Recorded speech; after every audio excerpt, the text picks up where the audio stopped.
ఒక చిన్న మాట.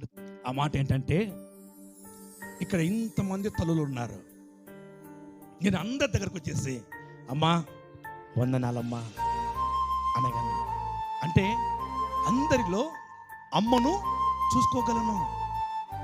ఇక్కడ అక్కోళ్ళు ఉన్నారు, అక్క వందనాలు ప్రైజ్ ది లార్డ్ అంటే వారిలో మా అక్కను చూసుకోగలను. చెల్లి వందనాలమ్మా అంటే వారిలో నా చెల్లిని చూసుకోగలను. ఇక్కడ అన్నోళ్ళు ఉన్నారు, అన్నయ్య ప్రైజ్ ది లార్డ్ అన్నయ్య, వారిలో నా అన్నను చూసుకోగలను. కానీ నాన్న అని మాత్రము, నన్ను కన్న తండ్రిని మాత్రమే నేను పిలుస్తాను. అది నాన్నకు మాత్రమే ప్రత్యేకం.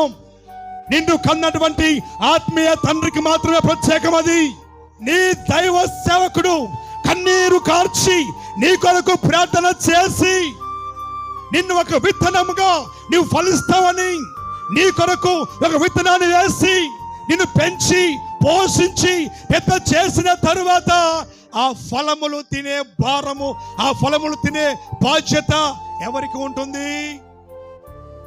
దైవజనుడికేనా? నీ తండ్రికేనా? ఇప్పుడు నువ్వు ఉద్యోగానికి వెళ్తా ఉన్నావు, తల్లే నువ్వు ఉద్యోగానికి వెళ్తున్నావు, అన్నా నువ్వు ఉద్యోగానికి వెళ్తున్నావు, నువ్వు ఉద్యోగానికి వెళ్తున్నావు, జీతం తీసుకొని వచ్చి మీ నాన్నగారి చేతిలో పెడతావా? లేకపోతే ఇదిగో అంకుల్ కూడా నాకు బాగా పరిచయం అని చెప్పేసి అంకుల్ గారికి ఇస్తావా?